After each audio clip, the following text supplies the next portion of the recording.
In the last class, we were discussing about store layout, right? What is a store layout? What are the types of store layout? We were discussing about it, right? So let's start discussing with the another type of store layout. I'm just sharing the screen.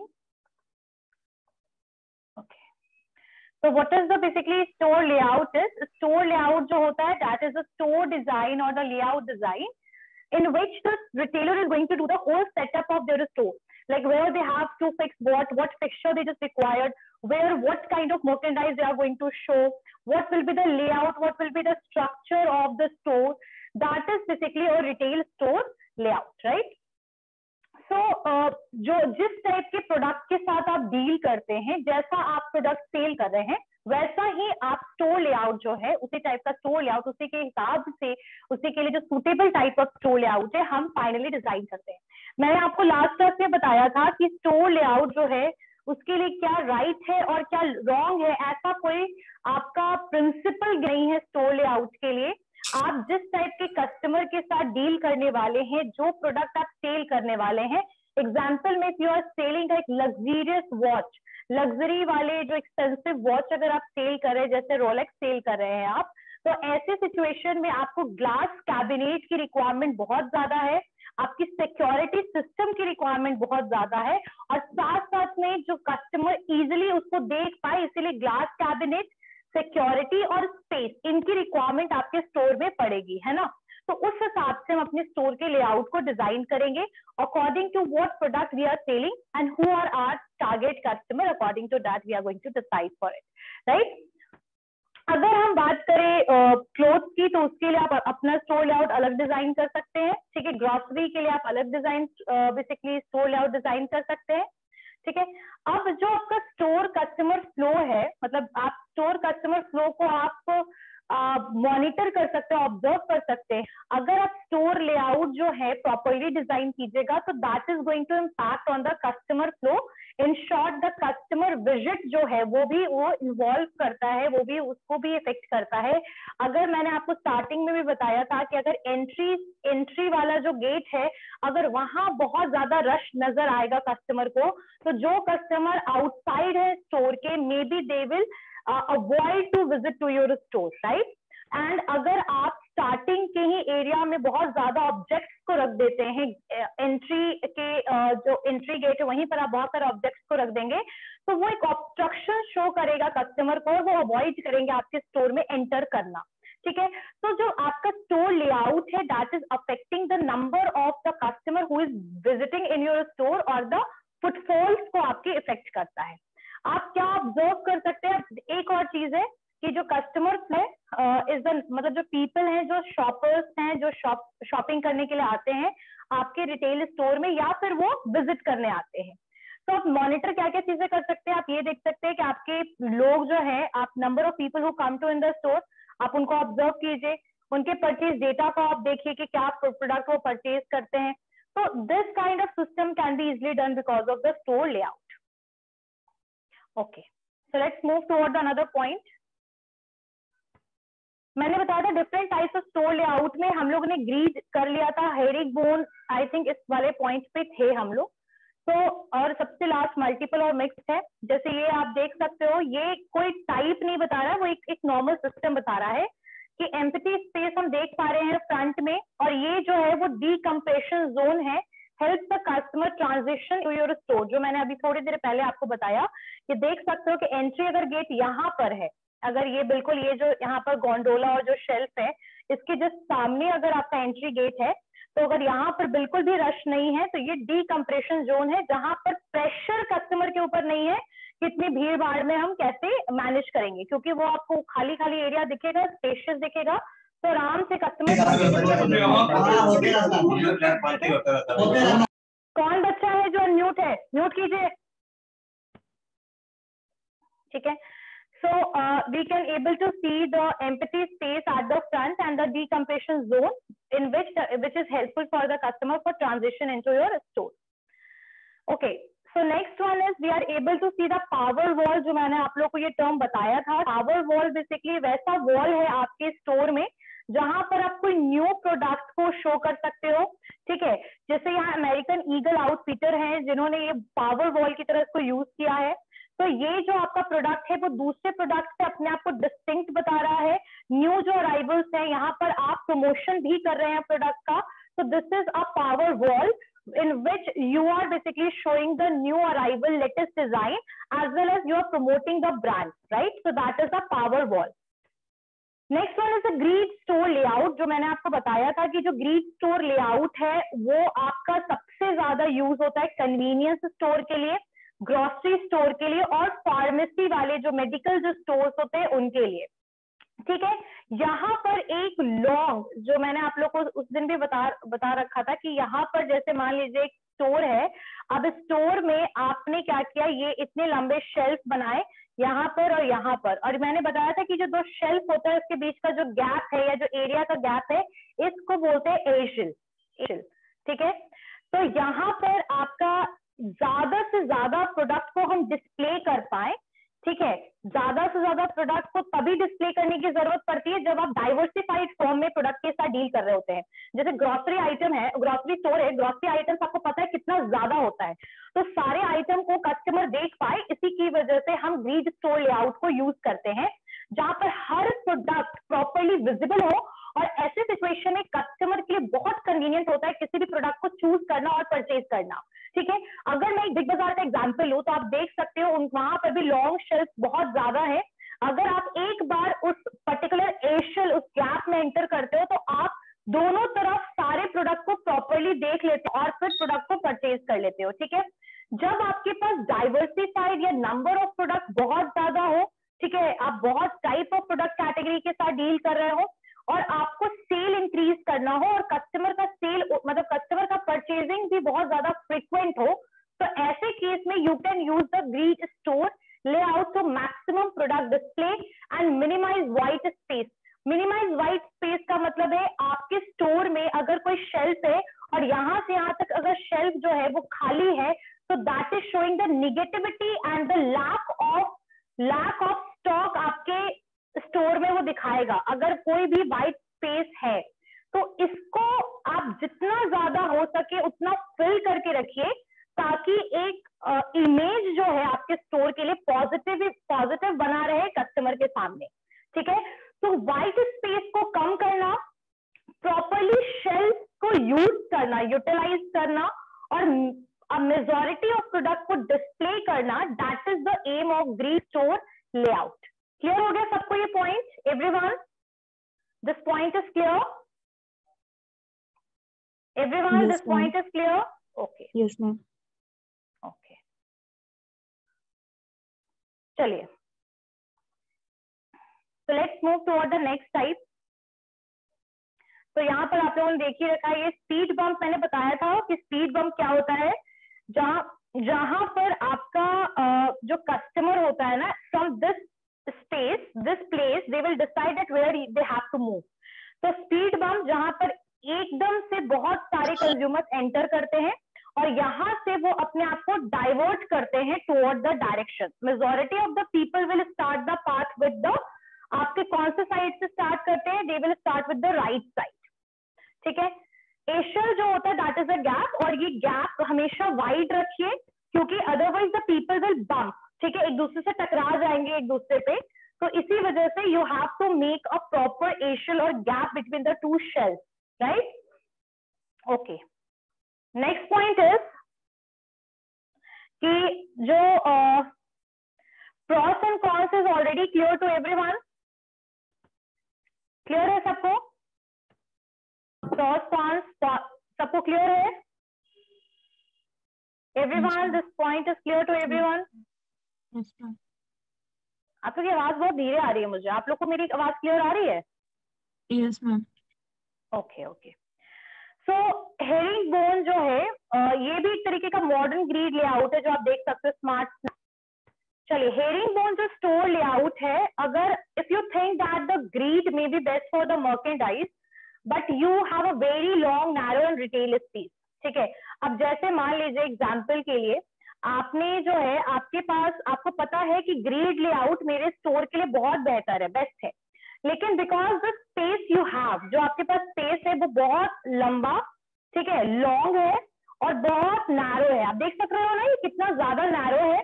अब ऐसे case में जब आप shelf बनाओगे तो एक shelf बनाने के बाद दूसरे शेल्फ के लिए प्रॉपरली स्पेस नहीं बचेगा, और अगर आपने दूसरा शेल्फ बना भी दिया यहाँ पर तो प्रॉब्लम वही सेम सिचुएशन होगा कि स्पेस जो है वो बहुत ही ज्यादा नैरो हो जाएगा और आपके लिए बहुत अनकंफर्टेबल होगा और कस्टमर के लिए भी बहुत अनकंफर्टेबल होगा आपके स्टोर में प्रोडक्ट को परचेज करना। ठीक है, सो हेरिंगबोन जो स्टोर लेआउट है that is very much suitable when your retail space is long and it is very narrow. Narrow का मतलब होता है बहुत पतला, ठीक है, narrow, and it is very long and narrow. In that situation, if you will make the long shelf, it will be very long, बहुत ही ज्यादा लंबा हो जाएगा वैसा शेल्फ। स्पेस दो शेल्फ आप बना नहीं पाओगे, वो आपका पूरा एक ही शेल्फ पूरा एरिया को ले लेगा। तो ऐसे केस में आपके लिए डिफिकल्ट क्या हो जाएगा, कस्टमर के लिए अनकंफर्टेबल ज्यादा हो जाएगा ये। ठीक है, तो इसी वजह से हम यहाँ पर एक मिनट, ये हेरिंगबोन स्टोर लेआउट में हम इस टाइप के स्टोर लेआउट को तब यूज करते हैं जब हमारे पास स्पेस कम हो, नैरो हो और बहुत लॉन्ग हो। तो हम क्या करेंगे यहाँ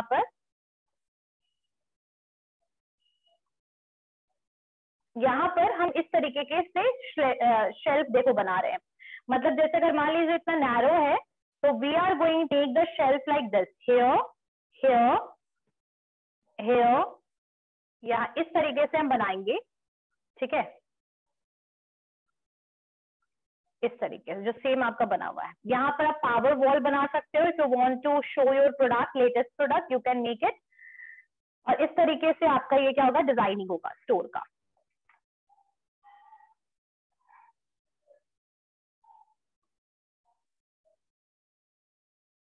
ठीक है, तो इसका कुछ हम लोग देख लेते हैं कि ये क्या, इसका प्रॉस क्या है। suited to store with lot of product but minimal space। अगर आपके पास बहुत कम स्पेस है बट बहुत सारे प्रोडक्ट है तो आप इस तरीके से यूज कर सकते हो हेरिंगबोन। जो बहुत ज्यादा नैरो स्पेस है तो आपने हेरिंगबोन यूज कर सकते हो। ये जो लेआउट है that will work well for the warehouse style stores open to the public. इस टाइप के जो स्टोर है वो ज्यादातर तब बेहतर है जब आप warehouse type store open करते हो। जैसे अगर आप कभी भी पाटलिपुत्रा वाले ब्रांच पे जाते हो तो वहां पर आप जैसे ही दिघा के तरफ जाओगे, बाटा मोड़ आता है, तो बाटा की जो फैक्ट्री का आउटलेट है देखा होगा ना, तो उसको बहुत लोग वेयर हाउस स्टोर भी कहते हैं। तो जब आप वेयर हाउस स्टाइल स्टोर में अगर आप अपने स्टोर को ओपन करना चाहते हो तो उस केस में हेरिंगबोन अच्छा है जब आपके पास स्पेस कम है तो, और वो आप पब्लिक के लिए ओपन कर रहे हो। मतलब warehouse is not only for the other businesses but that type of store you are opening for the public. आप अपने पब्लिक के लिए ओपन कर रहे हो, स्पेस कम है और बहुत सारे आपके पास प्रोडक्ट है, तो उसके लिए सूटेबल है। इसका कॉन्स क्या है, what is the side effect of this type of herringbone store layout? Limit visibility down side doors and can increase the shop lifting opportunity. तो पहली चीज है कि देखो यहाँ पर अगर मान लीजिए एंट्रेंस है, अगर यहाँ पर एंट्रेंस है, इस तरफ अगर एंट्रेंस है, ये वाला एरिया एंट्रेंस एरिया है, तो अगर आप देखिए तो यहाँ पर अगर कोई खड़ा है पर्सन, यहाँ पर है, तो उसको इधर के बैकग्राउंड का कुछ नहीं पता, इस साइड के एरिया का उनको कुछ भी विजिबल नहीं है, इस साइड का एरिया विजिबल नहीं है, इस साइड का नहीं है, इस साइड का नहीं है, यहाँ और यहाँ, ये सारी चीजें यहाँ पर कौन से प्रोडक्ट रखे हैं बाहर से पर्सन को वो विजिबल नहीं है। तो इस टाइप का जो स्टोर लेआउट है वो इंपल्स परचेज को बिल्कुल ही इग्नोर करता है। इंपल्स परचेज का मतलब क्या है कि वैसे लोग जो प्रोडक्ट को बाहर से देख करके एकदम से उनको कुछ पसंद आ जाता है और खरीद लेते हैं, वैसे कस्टमर्स इस टाइप के स्टोर में इस टाइप के लेआउट से उन कस्टमर को कोई बेनिफिट नहीं होगा। यानी कि जो प्री डिसाइडेड नहीं होते हैं कि मुझे क्या प्रोडक्ट खरीदना है और वो एकदम से कोई स्टोर पे प्रोडक्ट को देख करके परचेज कर लेते हैं because they like that, because they influence और because of the attraction of that product, है ना। तो यहाँ तो प्रोडक्ट विजिबल ही नहीं है तो इम्पल्स परचेज होने का चांस नहीं है। शॉप लिफ्टिंग बहुत ज्यादा इंक्रीज हो जाएगा। शॉप लिफ्टिंग का मतलब होता है दुकान से जो चोरी होती है वो बहुत ज्यादा इंक्रीज हो जाएगा, क्योंकि अगर मान लीजिए पर्सन जो है जो यहाँ पर जो बिलिंग कर रहा है वो यहाँ पर है, तो उसको नहीं पता कि यहाँ पर पर्सन जो है वो कौन सा प्रोडक्ट को उठा रहा है, विजिबल नहीं होगा प्रॉपर। तो shop lifting opportunity will be very much increase.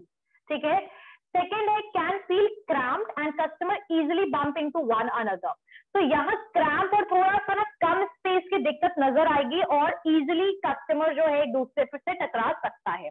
ठीक है, शॉप्स, स्मॉल हार्डवेयर के जो स्टोर होते हैं और जो स्मॉल कम्युनिटी लाइब्रेरीज वगैरह है, वो कई बार छोटे से जगह को पूरा यूटिलाइज करने के लिए इस टाइप के हेरिंग बोन लेआउट को यूज करती है। ठीक है, तो इसको हम कहते हैं herringbone store layout. This point is clear to everyone? Yes, ma'am. ठीक है, एक मिनट। तो इस टाइप के जो हेरिंग बोन, अगर मान लीजिए some herringbone book shops हैं that encourage the people to linger by setting up at comfy chair at the end where shoppers can leaf through the books before they decide to buy। तो बहुत जगह पे ऐसे herring bone जो book shop से जब अगर वो यूज करते हैं ना, तो वो कॉर्नर पे एक चेयर लगा देते हैं कि वहां पर बैठिए, खुद एनालाइज कीजिए आपको कौन सा बुक खरीदना है।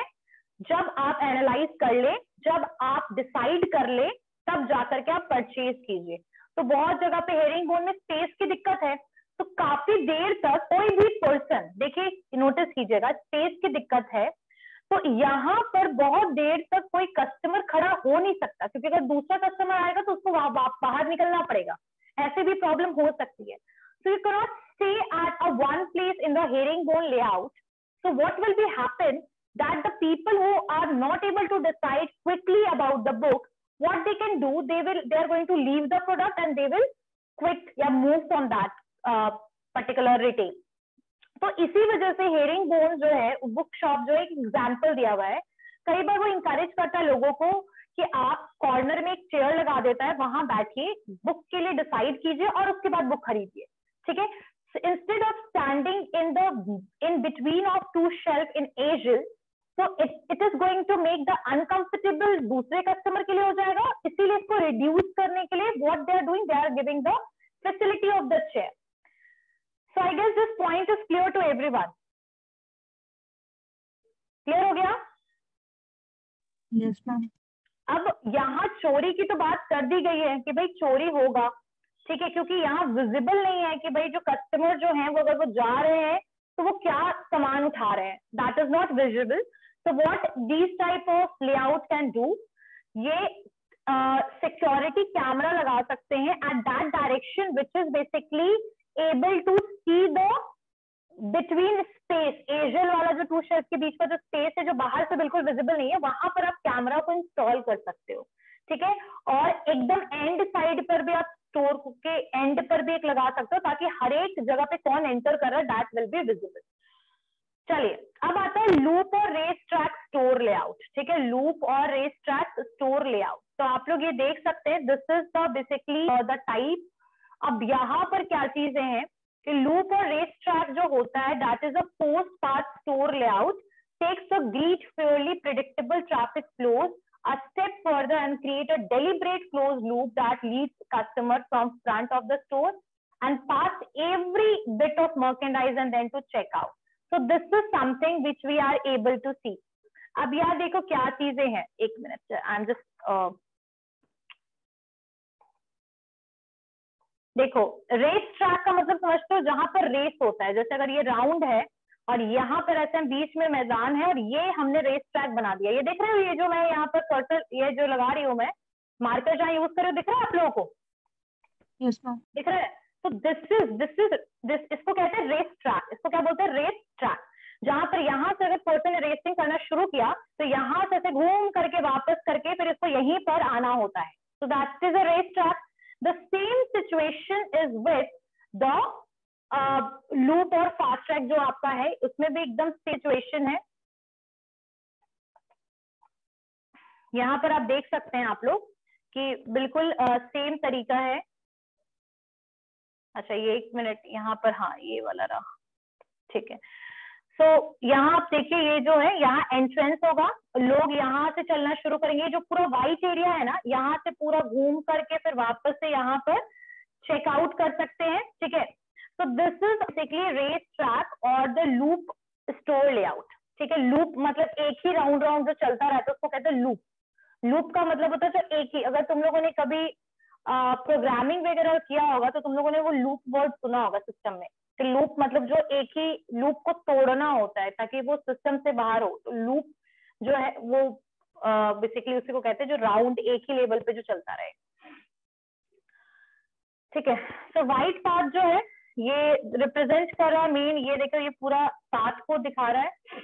यहाँ पर प्रोडक्ट डिस्प्ले होगा, यहाँ पर इम्पल्स परचेज वाला पॉइंट जहां पर हम प्रोडक्ट को डिस्प्ले कर सकते हैं बाहर, कस्टमर उसको देख पाए। ठीक है, उसके बाद एक आता है आपका चेकआउट, यहाँ से चेकआउट कर सकते हैं, यहाँ भी इम्पल्स परचेज है, यहाँ पर प्रोडक्ट डिस्प्ले है, यहाँ पर पावर वॉल है, यहाँ से आप घूमिएगा, यहाँ पर से पूरा घूमकर वापस इसी जगह पे आप आ जाइएगा। उसको कहते हैं लूप या फास्ट ट्रैक लेआउट। ठीक है, रेस ट्रैक लेआउट।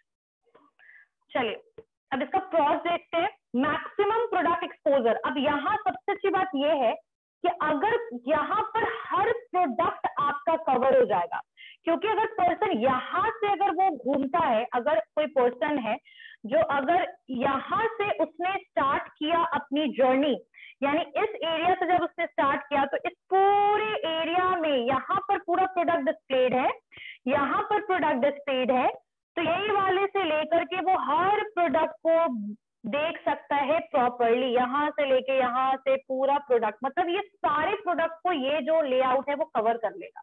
ठीक है, एक minute.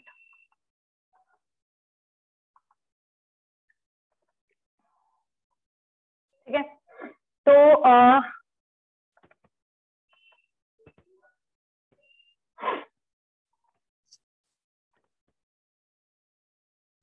I guess this point is clear. अब प्रॉस और कॉन्स इसका देख रहे थे। तो सबसे पहला था maximum product exposure. Definitely we are able to see, the customer is able to see each and every product.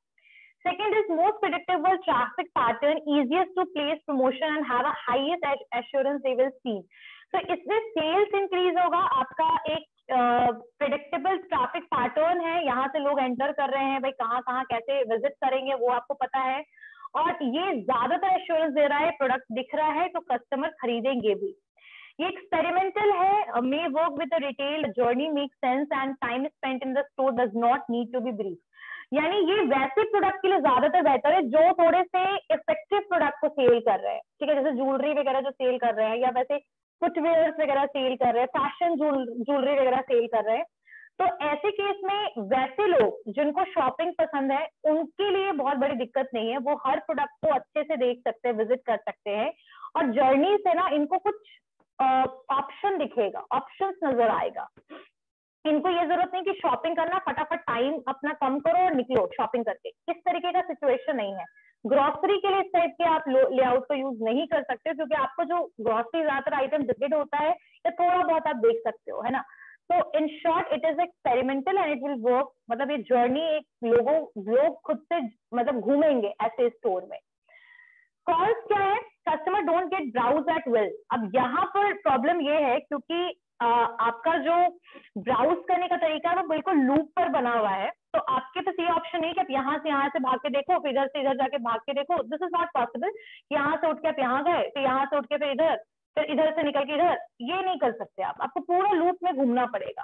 ठीक है, तो customer don't get to browse at will, मतलब खुद से नहीं चाहते हैं कई बार ब्राउज करना, बट उनको करना पड़ता है बिकॉज ऑफ दैट लेआउट।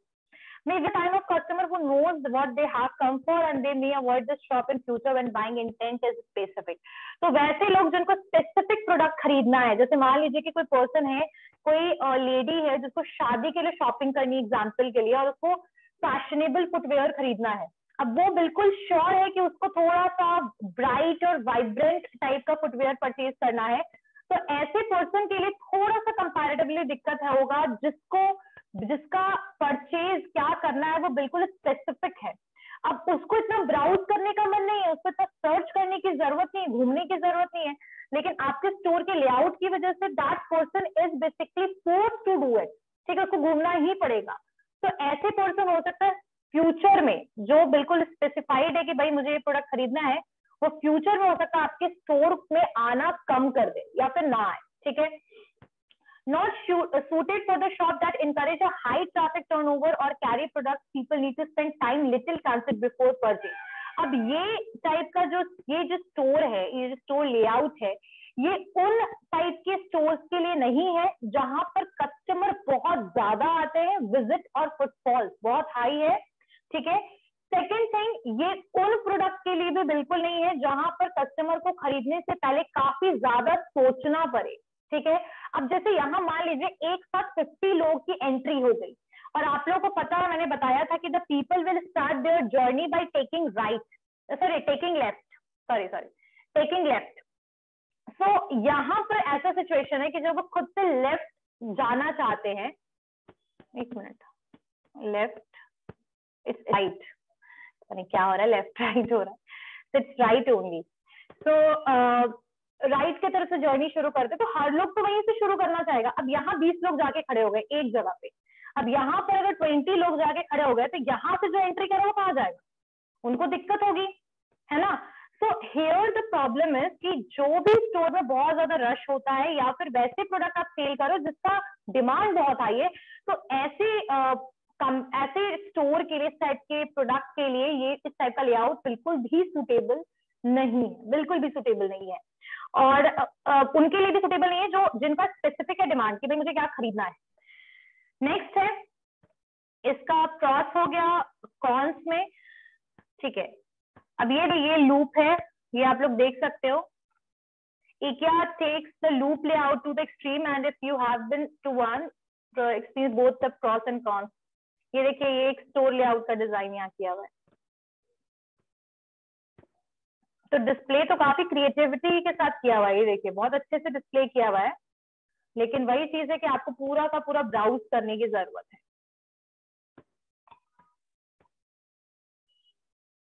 ठीक है। अच्छा, आप लोग में से कितने लोग हैं जो हॉन्टेड हाउस गए, हॉन्टेड हाउस गए मॉल वगैरह? How many of you, raise your hand. कोई भी नहीं गया हॉन्टेड हाउस वगैरह जो मॉल में बने होते हैं?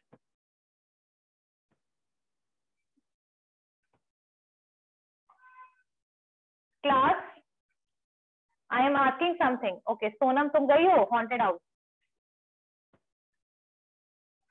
ओके, तो तुम लोगों ने एक चीज नोटिस किया होगा, जहां से वो एंट्री देते हैं, जहां से एंटर होते हैं, सेम टू सेम उसी जगह से एंटर होने के बाद आप उसी सेम जगह पे आ भी जाते हो वापस। तो that is a kind of loop, ठीक है। चलिए, okay, this point is clear to everyone? Yes ma'am. बाकी कोई भी नहीं गए हो?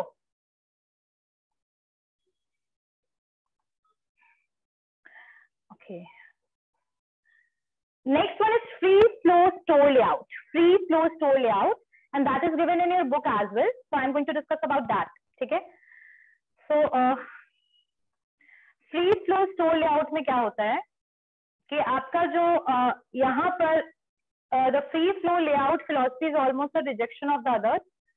यहाँ पर कोई डेलिब्रेट अटेम्प्ट नहीं होता है, कोई फोर्स नहीं होता कस्टमर को, कोई प्रिडिक्टेबल ट्रैफिक पैटर्न नहीं है।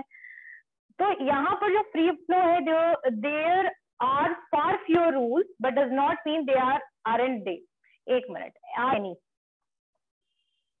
This is something which is free flow, means it is a very, बोल सकते हैं ना, फ्री फ्लो जो है ये कोई पर्टिकुलरली कोई ग्रेडिंग सिस्टम वगैरह नहीं है। आप जगह के अनुसार अपने हिसाब से कहीं पर भी प्रोडक्ट को सेट कर रहे हो। जैसे फ्री फ्लो है, आप यहाँ से एंटर किया, आप यहाँ जाओ, यहाँ से एंटर करो, यहाँ जाओ, यहाँ जाओ, यहाँ ऐसे, यहाँ इस तरीके से एंटर करो, फिर यहाँ चले जाओ, फिर इधर जाओ, इधर जाओ, इधर जाओ। कोई भी पैटर्न डिसाइडेड नहीं है।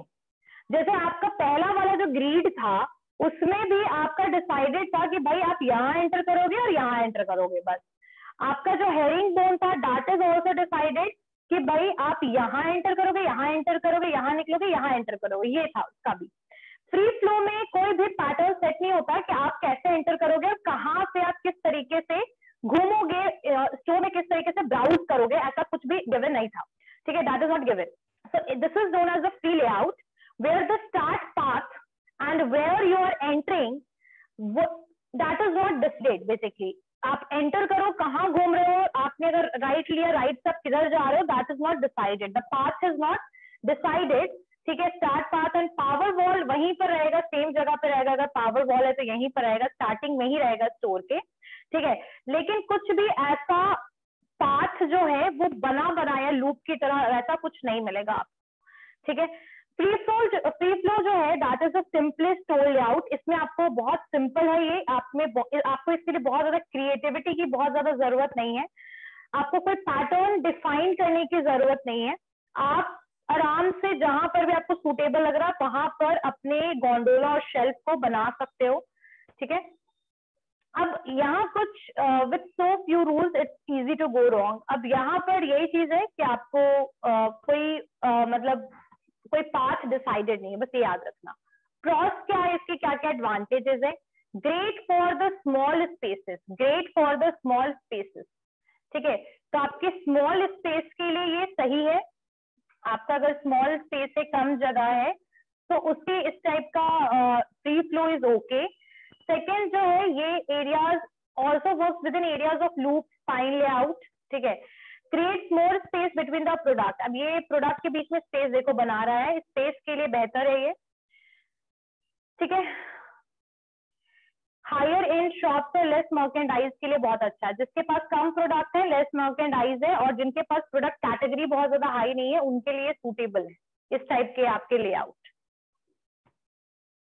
कॉन्स क्या है, open less space to display product. इसमें स्पेस बहुत कम होता है प्रोडक्ट को डिस्प्ले करने के लिए। easy to forget, there are best practices that still should be followed, breaking an unwritten rules। कहीं पर भी स्टोर में लोग जा रहे हैं, एंटर कर रहे हैं, ऐसा कुछ भी कोई प्रोसीजर नहीं है। Can be confusing for the customer, definitely, because आपका ये हर कहीं पर भी कुछ भी रखा है, कुछ भी आपका मर्केंडाइज शो हो रहा है, तो कस्टमर को कंफ्यूजन हो सकता है, ठीक है, क्योंकि पैटर्न यहाँ पर फॉलो नहीं हो रहा, तो customer can be confuse. So these are the disadvantages. So we are a to see this, this is the ये एक वेल डिजाइंड आपका वेल डिजाइन आप देख सकते हो। This is the well design store layout, well design free flow store layout. देख रहे हो कोई पैटर्न नहीं है ना प्रॉपरली, कहीं पर देखो यहाँ पर कुछ रखा है, यहाँ पर कुछ है, यहाँ पर कहीं पे कुछ भी रख दिया है इन्होंने, प्रोडक्ट को कहीं पे कुछ भी डिस्प्ले कर रहे हैं। But they are using the wall as well, power wall भी इनके पास है। तो पावर वॉल तो हर एक लगभग ऑर्गेनाइज स्टोर में होता ही होता है। So I guess this point is clear to everyone. Clear है? This point Yes, is ma'am. clear? Okay. Yes, ma'am.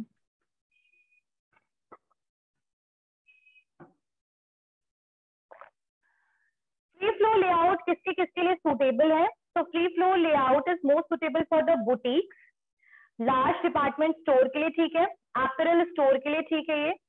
और इससे क्या होगा कि प्रोडक्ट जो है वो कंपैरिजन आप कर सकते हो। ये ज्यादातर अप्रोप्रिएट है कस्टमर शॉप के लिए इन रिलैक्स एटमोस्फेयर।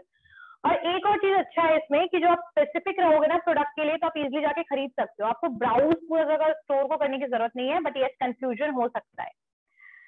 सो इसका जो सबसे मेजर डिसएडवांटेज ये है कि कस्टमर कंफ्यूजन, जो मैंने पहले बताया, वेस्टेड फ्लोर स्पेस काफी वेस्ट होता है एक प्रॉपर पैटर्न नहीं होने की वजह से। कंट्रोल और रिस्क भी है, थेफ्ट का भी है, और थोड़ा सा most labour and cost intensive है। So these are the disadvantages of free flow layout. Next move toward the boutique store layout. Boutique store layout, restaurant का लेआउट भी आपके बुक में गिवन है, 4 ही टाइप का गिवन है, कोई बात नहीं, चलिए ठीक है। अब देखते हैं बुटीक स्टोर लेआउट है। तो बुटीक स्टोर लेआउट जो है, इसको हम शॉप इन शॉप और एल्कोव लेआउट भी कहते हैं। ये कॉमनली यूज होता है आपके फ्री फ्लो लेआउट में। Merchandise is separated by the brand और कैटेगरी। तो यहाँ पर आप ब्रांड के नाम पे सेपरेट कर देते हो, आप अलग अलग मर्केंडाइज को डिस्प्ले करते हो। जैसे आप लोगों ने देखा होगा पैंटालून्स जो है उसमें भी यही चीज होता है, जैसे उनका अपना खुद का एक इन हाउस ब्रांड है बेयर डेनिम, और उनका लिवाइस का भी प्रोडक्ट वहां सेल होता है, ठीक है। तो ऐसे केस में आप क्या कर सकते हैं, अलग अलग ब्रांड को अलग जगह पे बेसिकली सेट कर सकते हैं, ठीक है। तो बुटीक स्टोर लेआउट जो है ये आपका फ्री फ्लो लेआउट की तरह यूज होता है फ्री फ्लो लेआउट में। और यहाँ पर जो मर्केंडाइज है that is separated by the brand और द कैटेगरी। ब्रांड के नाम पे या फिर आप कैटेगरी के नाम पे उसको सेपरेट करते हैं। encouraging the shoppers to engage the complementary item to the designated items। तो यहाँ पर आप अपने प्रोडक्ट को डिस्प्ले करेंगे, और वॉल प्रोडक्ट डिस्प्ले और फिक्सचर जो है that will be divided in a whole store. जैसे क्लोथ्स का है तो क्लोथ्स का वो चारों सेक्शन और उधर का पूरा फिक्सचर क्लोथ यूज कर रहा है, इधर अगर फुटवेयर है तो इधर का पूरा फुटवेयर एरियाज यूज कर रहा है, तो इसको कहते हैं बुटीक स्टोर लेआउट। यहाँ पर आपका शॉपर्स को इनकरेज करने का काम है, कॉम्प्लीमेंट्री आइटम्स उसके आसपास डिस्प्ले कर सकते हैं। जैसे मान लीजिए कि अगर विमेन के ड्रेसेस हैं, कुर्ताज और इस टाइप के इंडियन ड्रेसेस हैं, ठीक है, आपके एथनिक ड्रेसेस हैं, तो वहां पर ही आपके एथनिक इयररिंग्स और जैसे कॉम्प्लीमेंट्री प्रोडक्ट को आप रख सकते हो ताकि वो उसके साथ मैच करके भी खरीद ले प्रोडक्ट, ठीक है। और यहाँ पर आपका वॉल प्रोडक्ट डिस्प्ले फिक्चर्स वगैरह सब कुछ वहां पर एक जगह पे आप यहाँ पर डिवाइड करोगे, डिवीजन विल बी डन। तो बुटीक स्टोर लेआउट जो है ऑल्सो इसको हम कहेंगे शॉप इन शॉप और एल्कोव लेआउट, एंड ये ज्यादातर आपके फ्री फ्लो लेआउट में यूज होता है। उसके अलावा आप अरेंज करते हो शॉपर्स को to engage in the complementary item from the designated areas, wall product display fixture divide areas create the feeling of small shop within a one store. मतलब आपको ऐसा फील होगा कि एक ही स्टोर में आप मल्टीपल स्टोर विजिट कर रहे हो, इस तरीके का वो डिजाइनिंग करते हैं, ठीक है। तो बुटीक लेआउट जो है that is the combination of the two previous pattern. ये कॉम्बिनेशन है किसका, रियल एस्टेट कॉस्ट का और पर्सनलाइज सेलिंग का, ठीक है।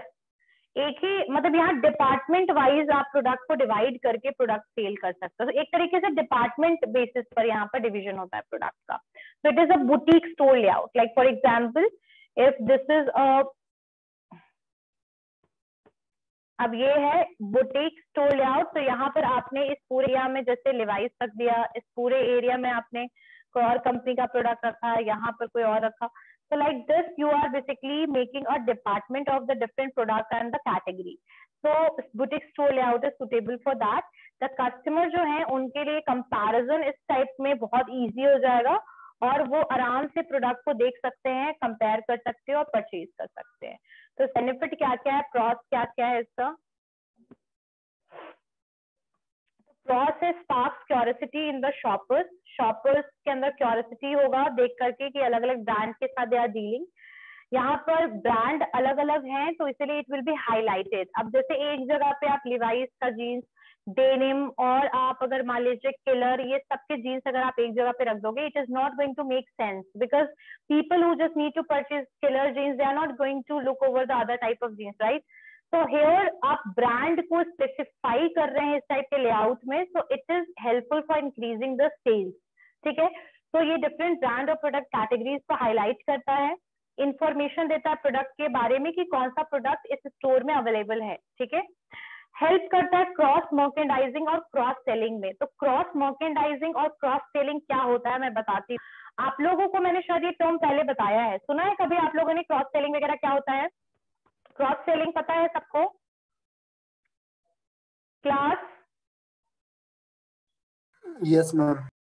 क्या होता है cross selling? Yes, raise ma'am. Your hand, raise your hand, बताइए। मैम एग्जिस्टिंग कस्टमर कोई दूसरा एक मिनट प्रोडक्ट हैंड रेज करके बताओ बेटा आंसर। हाँ बोलो अभिषेक। मैम एग्जिस्टिंग कस्टमर कोई दूसरा प्रोडक्ट सेल करना। Very good, very good. See बिल्कुल सही बोला अभिषेक ने। अब जैसे एग्जाम्पल में बताती हूँ कि आप किसी को लहंगा खरीदना है, ठीक है। अब obviously that person is going to शादी या की मैरिज वगैरह में जा रहा है, तो अब यहाँ पर अगर उसको लहंगा खरीदना है तो ऐसे केस में जिस स्टोर से वो लहंगा खरीद रहा हो सकता है उस स्टोर में ना ऐसे एसेसरीज हो जैसे झुमके और ये जो बैंगल्स वगैरह चीजें हो, तो वो शॉपकीपर क्या कहेगा कि भाई मैम आपके इस लहंगे के साथ ये कॉम्बिनेशन इस इयररिंग का अच्छा है, आप खरीद लो। तो इसको कहते हैं cross selling when with the main और principal product we are selling a relatable product. Relatable product इसलिए क्योंकि वो मेन प्रोडक्ट के साथ उसका यूटिलाइजेशन है। जैसे कि आपके मोबाइल फोन के साथ जब ईयरफोन सेल होता है, मोबाइल के साथ जब ईयरफोन सेल किया जाता है तो इसको भी हम कहते हैं क्रॉस सेलिंग। और जो क्रॉस सेलिंग है that is totally dependent upon the seller, seller पे डिपेंड करता है क्योंकि वही उनको कन्वेंस करता है कि आप ये प्रोडक्ट जो है वो खरीद लीजिए, ठीक है। तो क्रॉस सेलिंग जो है दैट इज, इसमें पूरा रोल जो है वो कस्टमर एग्जीक्यूटिव और सेल्स एग्जीक्यूटिव का होता है। और यहाँ पर कुछ बेनिफिट्स भी दे देता है शॉपकीपर, जैसे कि अगर आप इस प्रोडक्ट के साथ ये खरीद रहे हो तो आपको ये थोड़ा सा लो कॉस्ट पड़ेगा, है ना। तो इसको कहते हैं क्रॉस सेलिंग। तो इस टाइप के जो स्टोर है जो मल्टीपल प्रोडक्ट में डील करते हैं और जिनके पास बहुत सारे प्रोडक्ट हैं, तो ऐसे प्रोडक्ट को आप क्या करते हैं कि आप क्रॉस सेलिंग भी करते हैं, जैसे कि अगर आपके पास कुछ कॉम्प्लीमेंट्री प्रोडक्ट अवेलेबल है या फिर 5x5 कोई प्रोडक्ट अवेलेबल है तो आप उसको भी इसी में सेल कर सकते हैं साथ में, ठीक है। तो cross selling is possible because the multiple product option, and here मैंने कहा था ना कि आप रिलेटेबल प्रोडक्ट को उसी पर्टिकुलर डिपार्टमेंट में फिक्स कर सकते हो, एक गोंडोला में, एक शेल्फ में, वहां पर आप दिखा सकते हो। जैसे मैंने बताया था कि मान लीजिए कि एक मार्केट, एक पर्टिकुलर रिटेल आउटलेट है, अब यहाँ पर क्लोथ का, अगर आपका क्लोथिंग का डिपार्टमेंट है तो आपने यहीं पर ये विमेन क्लोथिंग का डिपार्टमेंट है तो आपने यहीं पर कुछ एसेसरीज को भी डिस्प्ले कर दिया, तब यहाँ पर से प्रोडक्ट सेल होगा, यहाँ से प्रोडक्ट अपने आप सेल होगा। तो cross selling can be possible through this type of store layout. This point is clear? This point is clear? Yes, ma'am. Okay. Next one is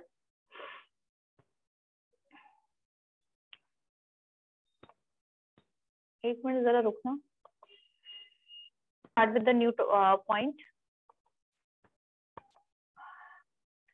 So what is the cause? क्या क्या इसके disadvantages हैं? So may limit the total display space for the merchandise. तो ये space थोड़ा सा comparatively कम कर सकता है. शॉपर पूरे स्टोर को एक्सप्लोर नहीं करेंगे. नेक्स्ट है कस्टमर जो है वो कंफ्यूज हो सकते हैं. So this is known as the boutique store layout. तो बुटीक स्टोर लेआउट का डिजाइन यहाँ नहीं किया हुआ है. बुटीक स्टोर लेआउट, अच्छा आप लोग देख सकते हो, that is given in your book. So departments can be made, but they are not. इसमें डिपार्टमेंट्स बनाया नहीं है, डिपार्टमेंट्स बना सकता है आपके बुटीक स्टोर लेआउट में. अब next one is the straight spine store layout. अब स्ट्रेट स्पाइन स्टोर लेआउट जो है ना वो हम लोग नेक्स्ट क्लास में करेंगे. यहां तक में किसी को डाउट है? Anyone have any doubt in any of the point? Anyone have any doubt in any of the point? No, ma'am. Racetrack store layout भी क्लियर हो गया. अच्छा यहाँ पर कुछ प्रोडक्ट है, स्टोर ऑफरिंग है जो क्लासिफाई किया गया है कुछ ग्रुपिंग और कॉम्बिनेशन में. तो किस तरीके से वी कैन बेसिकली चेंज और ग्रुप कर सकते हैं अपने प्रोडक्ट को, किस तरीके से ग्रुपिंग कर सकते हैं. तो देयर आर फंक्शनल ग्रुपिंग है, परचेज मोटिवेशन प्रोडक्ट ग्रुपिंग है, मार्केट सेगमेंट प्रोडक्ट ग्रुपिंग है, स्टोरेबिलिटी प्रोडक्ट ग्रुपिंग है. तो इसके बारे में थोड़ा सा देख लेते हैं हम लोग. और ग्रिड पैटर्न क्या है? ग्रिड पैटर्न जहां पर शेल्फ जो है बिल्कुल लॉन्ग एरियाज में उसको हम लगाएंगे.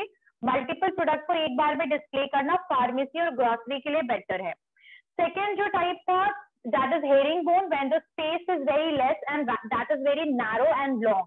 So in that situation we are going to use the herringbone layout. उसके बाद जो next type था that was loop or racetrack store layout, where you will start from the browsing the item and again you will be at the same place, but in this situation you are able to browse each and every product. So best for those products for which there is a less traffic, come traffic आएगा, उनके लिए इस तरीके का system है. लेकिन ज्यादा traffic वाले प्रोडक्ट के लिए आपका loop racetrack is not suitable. Fourth जो था that was free flow store layout, which is कोई भी पैटर्न को फॉलो नहीं कर रहा है, कहीं भी प्रोडक्ट को प्लेस किया गया है. यहाँ स्पेस की बर्बादी बहुत ज्यादा वेस्टेज होती है स्पेस की और कस्टमर कंफ्यूज हो सकता है. आपकी जो बुटीक स्टोर लेआउट है यहाँ पर हम डिपार्टमेंटलाइजेशन वाले सिस्टम को यूज करेंगे. अलग अलग जगह पे अलग अलग ब्रांड के बेसिस पे या प्रोडक्ट टाइप के बेसिस पे हम प्रोडक्ट को मर्केंडाइज को क्या करेंगे, शो करेंगे कस्टमर को. So these are the 5 type of store layout. I guess this point is clear to everyone. Clear है? Yes, ma'am. Okay. Next one is the product और store offering can be classified. यहाँ पर 4 type में जो grouping है, पहला है functional product grouping. तो इसमें क्या होगा, under this merchandise is categorised and displayed by a common end use. ठीक है. अब एग्जांपल के लिए a men clothing store might carry these functional group: shirt, ties, cufflinks, tie pin, shoes, shoelace, shoe polish, T shirt, undershirt, sock, suit. यानी कि यहाँ पर आप नोटिस कीजिए फंक्शनल प्रोडक्ट ग्रुपिंग में मतलब ये है कि यहाँ पर जो परचेज करेंगे वो कौन करेंगे, मेन परचेज करेंगे प्रोडक्ट को, और एक ही कैटेगरी के अंदर में उनको लगभग हर चीज मिल रहा है. शर्ट्स यानी कि आपके ड्रेसेस अवेलेबल हैं, आपके ड्रेसेस के साथ, जैसे सूट के साथ टाई की जरूरत है, टाई भी अवेलेबल है।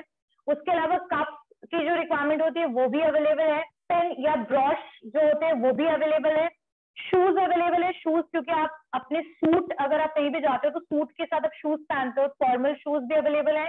शूज को पॉलिश करने के लिए जो शू मतलब बोल सकते हैं ना कि आपके ब्रश वगैरह भी अवेलेबल है। So that is a functional product grouping, जो एक ही जगह पे मेजोरिटी ऑफ द प्रोडक्ट एक ही टाइप के कस्टमर ग्रुपिंग के लिए अवेलेबल है। ठीक है, next one is the purchase motivation product grouping. अब यहाँ पर वैसे प्रोडक्ट को आप डिस्प्ले करेंगे जो कि प्रोडक्ट जो है वो कस्टमर के लिए बहुत ज्यादा अपीलिंग प्रोडक्ट है। ठीक है, मतलब कस्टमर खुद ब खुद उस प्रोडक्ट को खरीदने में इंटरेस्टेड है, राइट। तो इसको हम कहेंगे परचेज मोटिवेशन प्रोडक्ट ग्रुपिंग। और अपील जो है to the customer urge to buy product and the amount होगा, टाइम होगा, ही और she is willing to spend in shopping. Committed customer with time to shop will visit a store's upper floor। तो ये basically purchase motivation product grouping का मतलब है कि जहां पर आप इस टाइप के प्रोडक्ट को ग्रुप करो जो कि कस्टमर को इन्फ्लुएंस करे प्रोडक्ट को खरीदने के लिए, परचेज करने के लिए। क्लियर है?